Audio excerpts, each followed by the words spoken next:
5분 투자로 미국 배우기. 미국 전문가 채널 시청자 여러분 안녕하세요.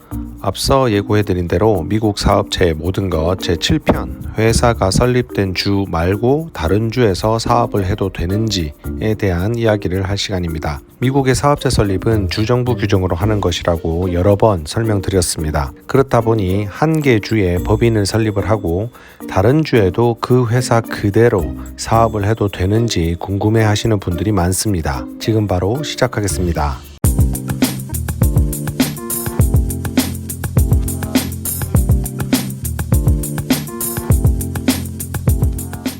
예를 들어 뉴욕주에 법인을 설립하게 되면 뉴욕주 입장에서는 해당 주가 사업체의 홈스테이트이면서 도메스틱 코퍼레이션이 됩니다. 당연히 뉴욕주 안에서 사업장이나 재고 창고, 직원 고용 등 모든 영업을 위한 행정활동이 가능하십니다. 그런데 만약 타주에서 사업을 하게 되면 어떤 판단을 해야 할까요? 크게 두 가지로 분류하면 됩니다. 첫 번째, 타주에 있는 고객에게 제품을 판매하는 등의 영업활동을 하는 상황입니다. 뉴욕주에 그대로 있으면서 온라인 사업을 하거나 전화로 주문을 받아서 타주에 제품을 판매하는 것은 그대로 진행을 하시면 되고 뉴욕주에만 세금 보고 및 행정 처리를 하시면 됩니다. 두 번째, 타주에 직원을 선발하거나 창고를 보유하거나 사업장을 만들어 활동을 하는 상황입니다. 미국이라는 나라가 워낙 크니 배송의 효율성이나 업무의 편의성을 위해서 다른 주에도 거점을 두는 경우도 있습니다. 이런 경우에는 타주에도 뉴욕 법인을 Foreign Corporation으로 타주 법인이 영업 중이라는 것을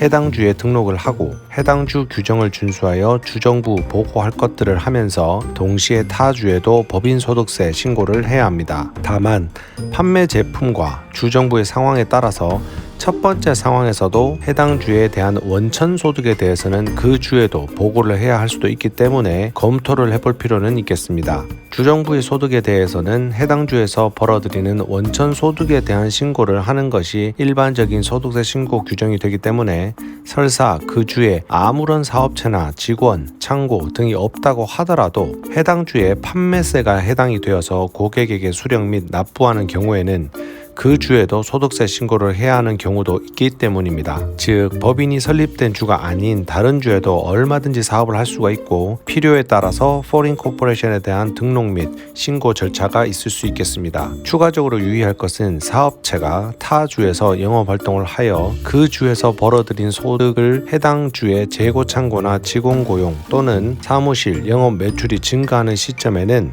반드시 필요하면 전문가의 자문을 받아서 그 주에도 별도로 법인을 설립하는 방법 또는 현 법인을 그대로 등록하여 진행하는 방법에 대해서 어떤 점이 더 유익한지 검토를 해서 진행하시는 것이 좋겠습니다. 각 주별로 사업체를 설립하게 되면 단점은 각 주별로 각 사업체별로 상당한 행정적 관리 소유가 필요한 것이 단점이며 대신 장점은 사업체에 대한 리스크에 따라서 각각 관리가 가능하기 때문에 벌어질 수 있는 여러 가지 법적, 행정적 리스크에 대한 사업체별로 별도의 응대가 될 수도 있기 때문에 사업체의 형태와 제공하는 서비스 및 제품과 사업 계획에 따라 관련해서도 충분히 검토해 보시고 결정하시면 좋겠습니다. 오늘도 여러분들에게 도움이 되는 5분 되셨기를 바랍니다. 감사합니다.